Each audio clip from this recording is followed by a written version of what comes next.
कि आने वाला बजट दिल्ली की जनता को समर्पित बजट होगा। हमारे संकल्प पत्र में जो हमने कहा है उससे संबंधित बजट होगा और मुझे इस बात का पूरा विश्वास है कि मुख्यमंत्री जब बजट पेश करेंगी तो दिल्ली के चाहे वो युवा वर्ग हो, चाहे महिला वर्ग हो, या मजदूर वर्ग हो, या श्रमिक वर्ग हो, उन सब वर्गों के लिए, या हमारा व्यापारी वर्ग हो, उन सब वर्गों के लिए इस बजट में दिल्ली को कुछ न कुछ सौगात वो देंगी। क्योंकि हमारी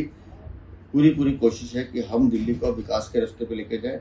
इंफ्रा पे वो जोर देंगी, हेल्थ पे उनका जोर होना चाहिए, शिक्षा पे उनका ध्यान है। वो खुद दिल्ली की स्टूडेंट रही हैं और मुझे लगता है कि आने वाला बजट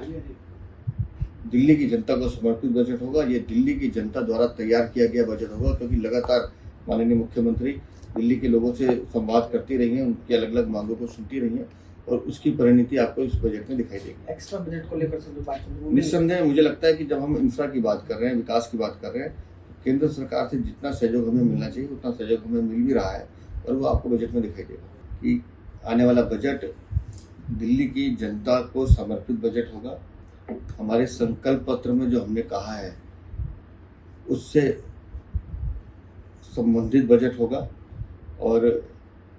मुझे इस बात का पूरा विश्वास है कि मुख्यमंत्री जब बजट पेश करेंगी तो दिल्ली के चाहे वो युवा वर्ग हो, चाहे महिला वर्ग हो, या मजदूर वर्ग हो, या श्रमिक वर्ग हो, उन सब वर्गों के लिए, या हमारा व्यापारी वर्ग हो, उन सब वर्गों के लिए इस बजट में दिल्ली को कुछ न कुछ सौगात वो देंगी। क्योंकि हमारी पूरी कोशिश है कि हम दिल्ली को विकास के रास्ते पे लेके जाएं। इंफ्रा पे वो जोर देंगी, हेल्थ पे उनका जोर होना चाहिए, शिक्षा पे उनका ध्यान है। वो खुद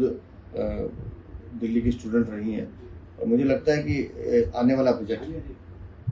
दिल्ली की जनता को समर्पित बजट होगा। ये दिल्ली की जनता द्वारा तैयार किया गया बजट होगा, क्योंकि लगातार माननीय मुख्यमंत्री दिल्ली के लोगों से संवाद करती रही हैं, उनकी अलग अलग मांगों को सुनती रही हैं और उसकी परिणति आपको इस बजट में दिखाई देगी। एक्स्ट्रा बजट को लेकर जो बात निस्संदेह मुझे लगता है कि जब हम इंफ्रा की बात कर रहे हैं, विकास की बात कर रहे हैं, तो केंद्र सरकार से जितना सहयोग हमें मिलना चाहिए उतना सहयोग हमें मिल भी रहा है और वो आपको बजट में दिखाई देगा कि आने वाला बजट दिल्ली की जनता को समर्पित बजट होगा। हमारे संकल्प पत्र में जो हमने कहा है उससे संबंधित बजट होगा और मुझे इस बात का पूरा विश्वास है कि मुख्यमंत्री जब बजट पेश करेंगी तो दिल्ली के चाहे वो युवा वर्ग हो, चाहे महिला वर्ग हो, या मजदूर वर्ग हो, या श्रमिक वर्ग हो, उन सब वर्गों के लिए, या हमारा व्यापारी वर्ग हो, उन सब वर्गों के लिए इस बजट में दिल्ली को कुछ न कुछ सौगात वो देंगी। क्योंकि हमारी पूरी कोशिश है कि हम दिल्ली को विकास के रास्ते पे लेके जाएं। इंफ्रा पे वो जोर देंगी, हेल्थ पे उनका जोर होना चाहिए, शिक्षा पे उनका ध्यान है। वो खुद दिल्ली की स्टूडेंट रही हैं और मुझे लगता है कि आने वाला बजट दिल्ली की जनता को समर्पित बजट होगा। ये दिल्ली की जनता द्वारा तैयार किया गया बजट होगा, क्योंकि लगातार माननीय मुख्यमंत्री दिल्ली के लोगों से संवाद करती रही हैं, उनकी अलग अलग मांगों को सुनती रही हैं और उसकी परिणति आपको इस बजट में दिखाई देगी। एक्स्ट्रा बजट को लेकर जो बात निस्संदेह मुझे लगता है कि जब हम इंफ्रा की बात कर रहे हैं, विकास की बात कर रहे हैं, तो केंद्र सरकार से जितना सहयोग हमें मिलना चाहिए उतना सहयोग हमें मिल भी रहा है और वो आपको बजट में दिखाई देगा।